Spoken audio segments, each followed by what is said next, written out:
आणि आता बुलेटिनच्या सुरुवातीला बातमी आहे दिशा सालियान मृत्यू प्रकरणाची। दिशा सालियान प्रकरणी आता 2 एप्रिलपासून मुंबई हायकोर्टात सुनावणी सुरू होणार आहे। दिशाच्या वडिलांनी उच्च न्यायालयात धाव घेऊन याचिका दाखल केली होती। या याचिकेला उच्च न्यायालयाने काल ग्राह्य धरलं होतं। आता 2 एप्रिल रोजी उच्च न्यायालयासमोर हा खटला चालवण्यात येईल। मुख्य न्यायाधीश आलोक आराधे यांच्यासमोर हा खटला चालवला जाईल। दिशाच्या वडिलांनी याचिकेमध्ये आदित्य ठाकरे, किशोरी पेडणेकर यांच्यावर गंभीर स्वरूपाचे आरोप केलेत। अधिक माहिती घेऊयात आमची प्रतिनिधी भाग्यश्री प्रधान हिच्याकडून। भाग्यश्री, काय अधिक माहिती?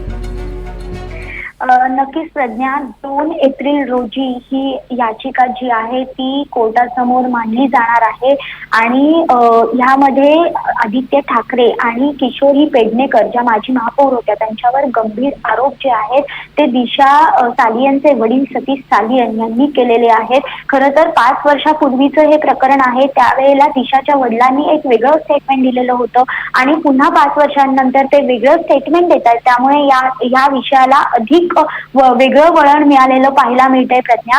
असं असलं तरी आज यामध्ये जे दिशा सालियनचे वडील आहेत त्यांचे जे वकील आहेत निलेश ओझा ते मालवणी पोलीस स्टेशनमध्ये जाणार आहेत आणि जे पुरावे आहेत ते विविध पुरावे गोळा करण्यासाठी त्यांनी मालवणी पोलीस स्टेशनच्या वरिष्ठ पोलीस निरीक्षकांची भेट ते घेणार त्याची माहिती आपल्या हाती येते।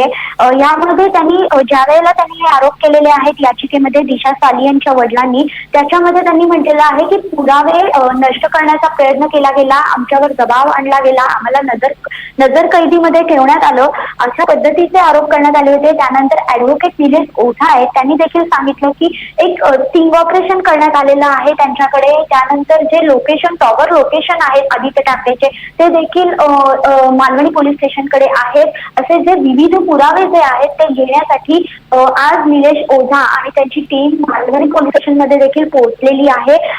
इतकंच नव्हे तर हे जे प्रकरण आहे हे आता 2 एप्रिलला न्यायमूर्ती आलोक आराधे यांच्या समोर सुनावणीसाठी येणार आहे। त्याच्या आधी ह्या सगळ्याची जी पुराव्यांची जी तजवीज आहे ते ऍडव्होकेट निलेश ओझा करताना पाहायला मिळतात सध्या प्रज्ञा।